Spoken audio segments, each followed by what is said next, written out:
Eh bien, salut à tous, c'est Psychosphinx et aujourd'hui on se retrouve pour une nouvelle vidéo sur Plane Mechanic Simulator. C'est parti!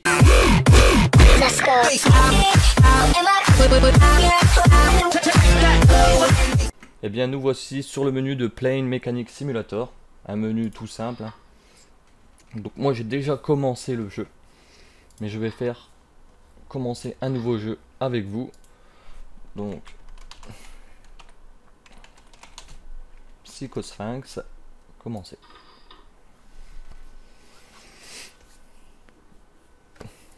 Donc le jeu en lui-même, graphiquement parlant, est développé sur Unity. Donc Unity qui a développé le célèbre Car Mechanic Simulator, pour ceux qui connaissent, mais je pense que une majorité d'entre vous connaissent.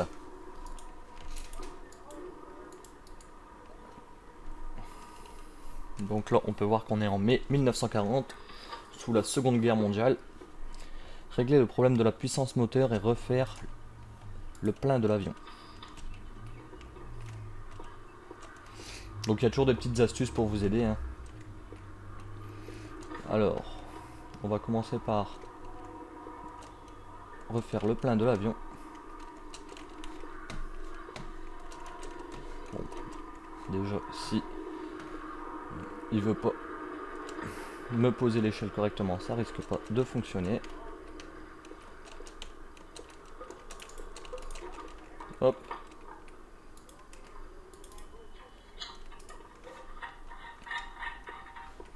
Hop. Bon, il faut regarder en haut pour prendre le tuyau. Ah.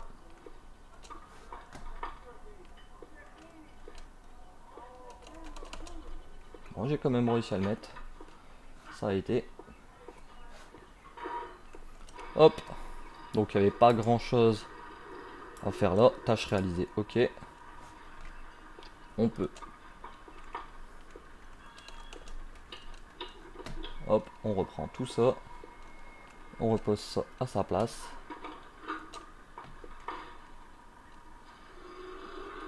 On passe en mode montage. Et voilà. Donc le premier objectif est fait. Nous allons faire le deuxième, la puissance moteur. Oups, pardon. Ça m'énerve.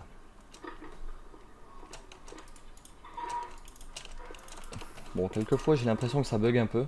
Surtout pour lâcher l'échelle.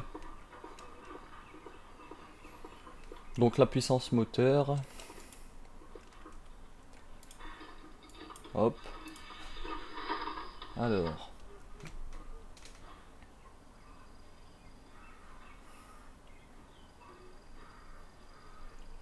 Pour revenir aux commandes de mouvement, appuie sur le bouton droit de la souris. D'accord.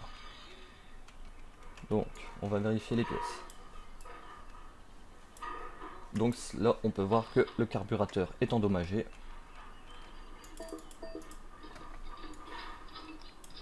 Donc ce que je trouve dommage dans le jeu, c'est que par rapport à Car Mechanic Simulator, on appuie une seule fois sur la vis. Il faut appuyer une seule fois sur la vis, elle se dévisse, mais on doit quand même attendre le temps qu'elle se dévisse. Regardez là. Je les ai tous sélectionnés et il faut attendre un petit temps pour...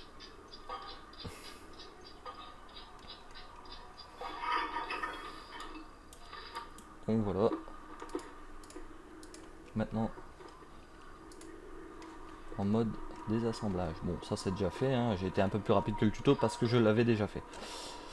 Donc après, vous avez soit la possibilité de commander directement la pièce, ou soit de le réparer vous-même. Donc il faut viser entre les deux, hein, c'est très simple. Il n'y a rien de bien méchant, bien sorcier à faire. Juste être précis. Ah, bon, on peut pas tous les avoir. Et celle-ci. Donc là, la pièce a réussi à être réparée, donc ça fait un peu d'économie.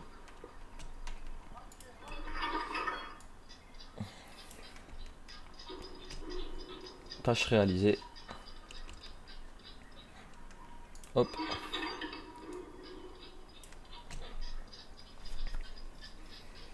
Donc sinon, c'est un très bon jeu de simulation pour ceux qui aiment un peu ce genre de jeu. Car Mechanic Simulator. Là on est en Plane Mechanic Simulator. Ils ont prévu de sortir un Train Mechanic Simulator. Donc c'est vraiment les professionnels de la simulation. Hop. Donc là on peut voir que j'ai fini. Mes tâches sont tous finies.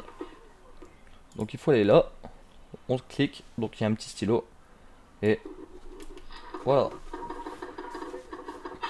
La première mission est faite. Donc comme vous pouvez le voir, c'est un jeu assez simple. Il faut juste un peu chercher quand on ne connaît pas.